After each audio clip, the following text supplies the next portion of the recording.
बिस्मिल्लाहिर्रहमानिर्रहीम, अस्सलाम वालेकुम नाज़रीन। आप यूट्यूब चैनल देख रहे हैं। मैं इमरान खान हूँ। पाकिस्तान की जो पार्लिमानी तारीख है उसका एक बहुत बड़ा मजाक हुआ आज। दोस्त मजारी के पास मौका था, उसके पास मौका था कि आज वो सही फैसला करता और अपने ऊपर लगे हुए तमाम दाग धो देता, जीरो से हीरो बन सकता था। मुझे ऐसा लगता था शायद वो ये कर दे, लेकिन नॉर्मली आपको पता है जो लोग इस रास्ते पे चल जाएं उनके लिए वापसी का कोई इम्कान बचता नहीं है। हुआ क्या, जरा इसको टेक्निकली समझें। मैंने बहुत सारे कानूनदान हैं उनसे बात की, पिछले 3 घंटों में यही काम मैं कर रहा था। मैंने सुप्रीम कोर्ट ऑफ पाकिस्तान का वो फैसला भी निकाल कर पढ़ा जो सदर पाकिस्तान आरिफ अलवी साहब ने आर्टिकल 63 के मामले पर सुप्रीम कोर्ट ऑफ पाकिस्तान को एक रेफरेंस भेजा था। यानी वो ये जानना चाहते थे कि जो लोटों का मुस्तकबिल क्या होगा, क्या लोटों का वोट काउंट हो सकता है, क्या लोटे जो हैं वो डी सीट होंगे तो क्या हमेशा के लिए होंगे, तो ये जो लोटा क्रेसी या हॉर्स ट्रेडिंग है इसको कैसे रोका जा सकता है। ये कुछ सवाल थे उनके। इनमें एक सवाल का तो बड़ा क्लियर जवाब आया था सुप्रीम कोर्ट ऑफ पाकिस्तान की जानिब से कि जो लोटा होगा उसका वोट काउंट नहीं होगा, वोट काउंट नहीं होगा। उसी को बुनियाद बनाकर दोस्त मजारी ने आज ये कह दिया कि मुस्लिम लीग काफ के 10 वोट काउंट नहीं होंगे। हुआ क्या, पहले जरा आप गेम समझ लें, उसके बाद मैं आपको बताता हूं कि कानून और आईन इस पे कहता क्या है और इस सारे गेम का बनेगा क्या। ये बहुत इंटरेस्टिंग है। नंबर 1 तो ये है कि पाकिस्तान तहरीक इंसाफ ने इलेक्शन जीता, पब्लिक ने उनको वोट दे दिए, 75% इलेक्शन उन्होंने जीत लिया। 4 सीटें गई नून लीग के पास और 1 सीट गई आजाद उम्मीदवार के पास, और वो आजाद उम्मीदवार भी नून लीग के साथ मिल गया। तो 15 सीटें, 75% इलेक्शन पाकिस्तान तहरीक इंसाफ ने जीत लिया। 1 सीट जो है उसके ऊपर रोला पड़ गया और उसको रीकाउंटिंग के लिए कहा गया। जो इलेक्शन कमीशन का अमला था, बजाय इसके कि वो तमाम उम्मीदवारों को बिठाकर वोट निकालता, रीकाउंट करता और फिर फैसला करता, उसने खुद ही काउंटिंग करके खुद ही फैसला करके उसने दोबारा पीएमएलएन के उम्मीदवार को रात गए जितवा दिया। सुबह पता चला कि नून लीग के उम्मीदवार को बाकायदा नोटिफाई कर दिया गया कि ये जीत गया है। यानी एक वोट जो है नून लीग का वो नोटिफाई किया गया कि ये जीत गया है। जिस खातून को कोरोना था उनको लाया गया और लाकर उनको भी असेंबली के अंदर पहुंचाया गया। फिर कल मेरी इतला के मुताबिक मेरे कुछ दोस्तों ने मुझे बताया कि कुछ ताकतवर लोग जो हैं वो नून लीग के बंदे पूरे करते फिरते हैं। मैं फिर आपको कह रहा हूं कि कुछ ताकतवर लोग हैं वो नून लीग के बंदे पूरे करते फिरते हैं, और उन्होंने नून लीग के वो बंदे जो इधर उधर कहीं भाग दौड़ रहे थे उनको पूरा करने के लिए अपना रोल प्ले किया। तो कर आके हमजा शहबाज के पास 179 की स्ट्रेंथ मौजूद थी। पाकिस्तान तहरीक इंसाफ के 2 लोगों को गायब किया गया था, वो 176 रह गए, जबकि परवेज इलाही साहब के पास 10 वोट थे, वो 10 के 10 मौजूद थे। तो 186 लोगों को सूबाई असेंबली पहुंचाया गया। उस वक्त आखिरी हल ये रह गया था कि कुछ ना कुछ ऐसा किया जाए कि काफ लीग के वोट काउंट ही ना हो। पहले तो जो है जरदारी साहब ये ऑफर लेकर गए शुजात साहब के पास कि जनाब आपने परवेज इलाही को वजीर आला ही बनाना है ना, हमारी पार्टी से बना लें। हम पीपल्स पार्टी वाले भी, नून लीग वाले भी, राहे हक पार्टी वाले भी, आज़ाद उम्मीदवार भी, और परवेज इलाही साहब के अपने 10 वोट हैं, हम सारे के सारे आपको डाल देते हैं, आप परवेज इलाही को वजीर आला पंजाब बना दें। लेकिन इमरान खान का वजीर आला पंजाब नहीं होना चाहिए, क्योंकि अगर इमरान खान का वजीर आला पंजाब आ गया तो फिर वो वफाक में हमें 10 दिन भी नहीं चलने देगा और फिर हमें जनरल इलेक्शन की तरफ जाना पड़ेगा। अगर हम जनरल इलेक्शन की तरफ गए तो इस वक्त हमारा मुस्तकबिल कोई नहीं है। अभी हाल ही में तमाम पॉलिटिकल पार्टीज पाकिस्तान तहरीक इंसाफ के डंडे से या वोट की ताकत से डर कर उन्होंने कराची के अंदर इलेक्शन कमीशन की मिन्नतें करके इलेक्शन कैंसिल करवा दिया। यानी पाकिस्तान तहरीक इंसाफ की हवा या आंधी इतनी तेज चल रही है, तूफान आया हुआ है एक, इतनी तेजी से लोग उनको सपोर्ट कर रहे हैं कि कराची के अंदर बल्दियाती और ज़िमनी इंतखाब ही कैंसिल कर दिए उन्होंने कहा जी 1 महीने के बाद देखेंगे, हम करवाएंगे। 1 महीने से भी ज्यादा टाइम मांग लिया इलेक्शन कमीशन ऑफ पाकिस्तान ने, बारिशों का बहाना लगा के। हालांकि पंजाब में पूरा इलेक्शन बारिशों के बीच में हुआ है। तो ये एक्चुअली जरदारी साहब ने उनको बताया कि जी इस वक्त उसका मुकाबला नहीं किया जा सकता इमरान खान का, जनरल इलेक्शन की तरफ जाना बहुत बड़ी बेवकूफ़ी है। हमारे पास आखिरी हल ये है कि आपने वजीर आला बनाना है ना परवेज इलाही को, उन्हें बुलाएं, मेरे सामने बिठाएं, मुन्नस इलाही को और परवेज इलाही को।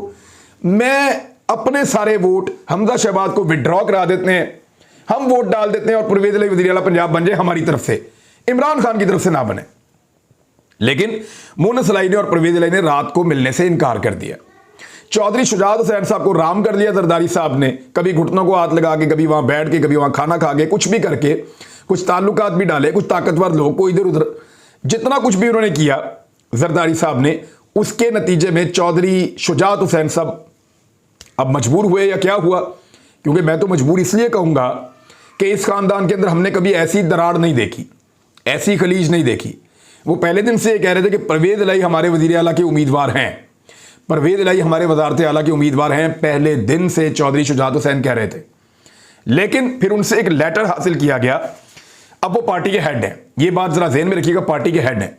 उनसे एक लेटर हासिल किया गया जिसमें यह लिखा गया कि मैं अपनी पार्टी को हदायत कर रहा हूं कि मेरी पार्टी के एमपीएस, साथ में उन 10 एमपीएस के नाम लिखे, उनके हल्के लिखे, इनको हदायत जारी कर रहा हूं कि ये एमपीएस वोट डालेंगे हमजा शहबाज को, परवेज इलाही को नहीं डालेंगे। इवन परवेज इलाही को भी कह दिया कि हमजा शहबाज को वोट डालना है। वो जो उम्मीदवार है हमजा शहबाज के खिलाफ, उसको भी कह दिया कि आप बेशक वजारत आला के उम्मीदवार हैं, लेकिन आप वोट डालेंगे हमजा शहबाज को।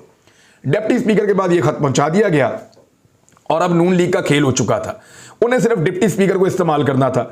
डिप्टी स्पीकर की बात करवाई गई चौधरी शुजात हुसैन से, और डिप्टी स्पीकर के बकौल उन्होंने 3 मरतबा चौधरी शुजात हुसैन से पूछा और उन्होंने कहा जी बिल्कुल ये लेटर मेरा है और मैं चाहता हूं कि मेरी पार्टी हमजा शहबाज को वोट डाले, लेकिन अगर वो किसी और को वोट डालती है तो वो वोट काउंट ना किए जाएं। यहां से आईनी सवाल पैदा होता है। अब जब वोटिंग हुई तो 179 वोट पड़ गए हमजा शहबाज को, 186 वोट पड़ गए परवेज इलाही साहब को, जिनमें 176 पीटीआई के थे और 10 वोट काफ लीग के थे। अब आ जाए असल चीज की तरफ कि क्या यह इंसाफ हुआ है, तो इसका जवाब जो आईनी और कानूनी माहिरीन है, मेरी नसर भाई से बात हुई है, बड़े सीनियर लॉयर हैं, he is not in Pakistan nowadays, लेकिन उनसे मैंने बड़ी तफसीली बात की है। मैंने अली से बात की है, एतजाज एहसन साहब ने इसके ऊपर बड़ी रोशनी डाली, अली जफर साहब से और बाबर एवान साहब से, इन तमाम जितने लोग ये आइन और कानून को जानते हैं, उन तमाम ने कहा कि ये तो बहुत अजीबोगरीब काम कर दिया डिप्टी स्पीकर ने। वो कौन सी चीजें रेफर कर रहे हैं, जरा इसके ऊपर आप गौर करें। ये मेरे सामने खुला हुआ है सदारती रेफरेंस।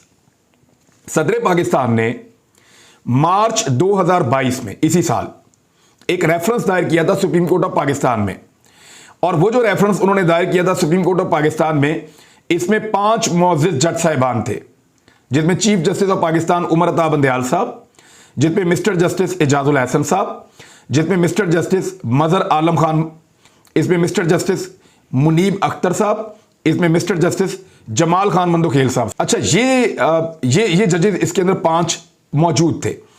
इन जजेस ने एक तफसीली फैसला लिखा था। ये तफसीली फैसला मेरे सामने खुला हुआ है। इसका पैराग्राफ नंबर 3 जो है वो इसमें रेलिवेंट है। पैराग्राफ नंबर 3 का लुब्बे लबाब, अब कानूनी जबान कुछ और है, मैंने जब वुकला से समझा तो मैंने उसको लिखा, उसकी जो उसका मतलब है उर्दू में, वो मैं आपको बता देता हूं उसका मतलब क्या है और वो कहता क्या है। एक तो ये फैसला पहले आप देख लें, और फिर आईने पाकिस्तान जो है आर्टिकल 63 वो क्या कहता है वो भी आपको मैं बताता हूं। इसमें यह लिखा है कि जो पार्लिमानी पार्टी है उसके जो मेंबर्स हैं वो फैसला करेंगे और वही फैसला होगा जिसको फॉलो किया जाएगा। यानी इसको जरा गौर करें, पार्लिमानी पार्टी जो फैसला करेगी, पार्लिमानी पार्टी है, पार्लिमानी पार्टी का हेड नहीं है। ये नहीं है कि पार्लिमानी पार्टी का हेड अकेला कह रहा है कि हमजा को वोट डालना है और बाकी पार्लिमानी पार्टी कह रही है नहीं जी हमने डालना है वोट जो है वो परवेज इलाही को। तो जो अक्सरियत का फैसला होगा पार्लिमानी पार्टी का, क्योंकि डेमोक्रेसी है पाकिस्तान में, डिक्टेटरशिप तो नहीं है, तो पार्लिमानी पार्टी जो फैसला करेगी मजमूई तौर पे, मिसाल के तौर पे 10 लोग हैं काफ लीग के, 6 लोग जो फैसला करेंगे और वो तय हो जाएगा, उसके ऊपर एक राइटिंग जारी की जाएगी और उसके मुताबिक सारे लोग वोट डालेंगे। ऐसा नहीं हो सकता कि लोग वोट अपनी मर्जी से कुछ और डाल दें। तब जो लोग अपनी मर्जी करेंगे, यानी पार्लिमानी पार्टी के फैसले के खिलाफ जो लोग जाएंगे, वो लोग डिफेक्शन क्लॉज उनके ऊपर लगेगी और वो लोग नाअहल हो जाएंगे, डी सीट हो जाएंगे और दोबारा फिर इलेक्शन उनको लड़ना पड़ेगा और उनके वोट भी काउंट नहीं होंगे। यह है सुप्रीम कोर्ट ऑफ पाकिस्तान का फैसला। इसमें पार्टी हेड का जिक्र नहीं है। मैं आपको फिर बताऊं, इसमें पार्टी हेड का जिक्र नहीं है। इस सारे मामले में आइन में पार्टी हेड कहां से आया वो मैं आपको बताता हूं, लेकिन इसको जरा आप समझें। पार्लिमानी पार्टी का जो फैसला होगा उसके मुताबिक वोट कास्ट करने का पाबंद है पार्लिमानी पार्टी का हर मेंबर। पार्लिमानी पार्टी क्या होती है?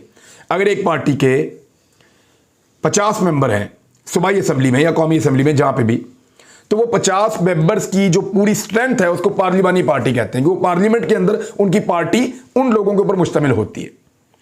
पार्लिमानी पार्टी का जो अक्सरियती फैसला होता है वो पार्लिमानी पार्टी का फैसला होता है और उसी के ऊपर सबको अमल दरामद करना होता है और वो उसी के पाबंद होते हैं। और जो पार्लिमानी पार्टी का हेड होता है या जो पार्लिमानी लीडर होता है, जैसा कि इस केस के अंदर जो पार्लिमानी लीडर हैं उनका नाम है साजिद अहमद खान। ये उन्होंने लिखा है, बाकायदा उन्होंने लेटर जारी किया कि हमारी पार्लिमानी पार्टी का इजलास हुआ, इजलास में फैसला हुआ परवेज इलाही हमारे उम्मीदवार हैं, हम सारे 10 के 10 परवेज इलाही को वोट डालेंगे। मुतफिका तौर पे फैसला होने के बाद उन्होंने बाकायदा एक लेटर जारी कर दिया और सबको मिल गया। अब अगर इस फैसले के खिलाफ कोई वोट डालेगा तो वो डी-सीट हो जाएगा, उसका वोट कास्ट नहीं होगा। यहां पे पार्टी हेड का जिक्र सुप्रीम कोर्ट ऑफ पाकिस्तान के फैसले में नहीं है। फैसले में जिक्र यह जरूर है कि जो वोट मुनहरिफ होकर डाला जाएगा वो वोट काउंट नहीं होगा, यानी मुनहरिफ का वोट काउंट नहीं होगा। लेकिन सवाल यह है कि क्या ये 10 लोग मुनहरिफ हुए? अगर तो पार्टी हेड का फैसला लिखा हुआ होता तो ये 10 लोग मुनहरिफ हो जाते, लेकिन क्योंकि ये लोग मुनहरिफ नहीं हुए, इन्होंने अपनी पार्लिमानी पार्टी के फैसले के मुताबिक वोट डाला है, लिहाजा इनका वोट काउंट होगा। जो वोट काउंट नहीं होगा वो उसका नहीं होगा जो लोटा बन जाएगा। जो लोटा ही नहीं बना, जिसने पार्लिमानी पार्टी के फैसले की तौसीक की और जाके वोट डाला है, उसका वोट काउंट हो जाएगा। ये है जी सिंपल। अब आ जाए आप आईने पाकिस्तान की तरफ कि आईने पाकिस्तान इस पे क्या कहता है, वो भी मैंने क्लॉज निकाल कर रखी हुई है।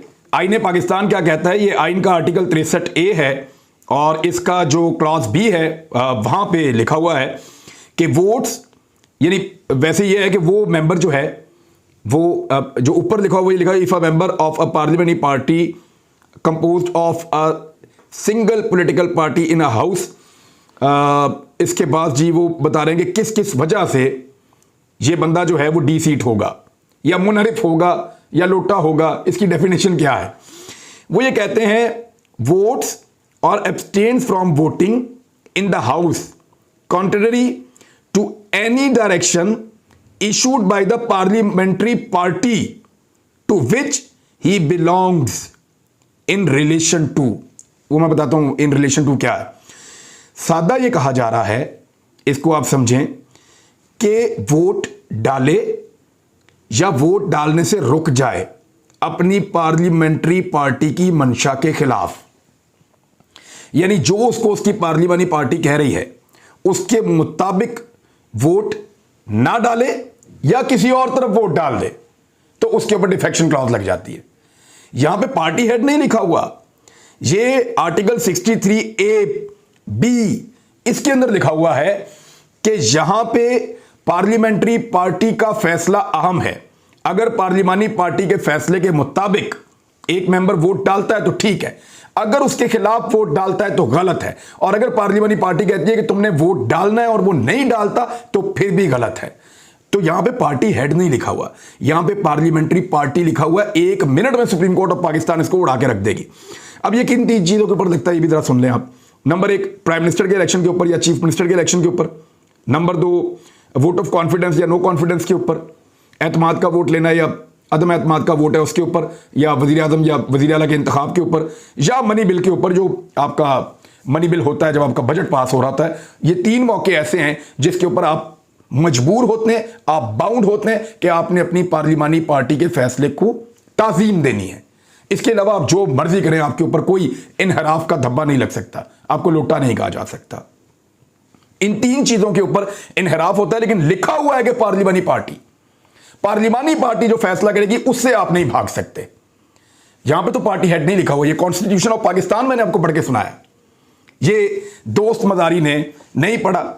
कितनी देर, चंद घंटे, 1 दिन, 2 दिन, इससे ज्यादा इसको नहीं घसीट पाएंगे, इससे ज्यादा मुमकिन नहीं है, इससे ज्यादा कर नहीं पाएंगे, क्योंकि तमाम आईनी माहिरीन कह रहे हैं कि यह सब कुछ उड़ जाएगा, इसमें से कुछ नहीं निकलेगा।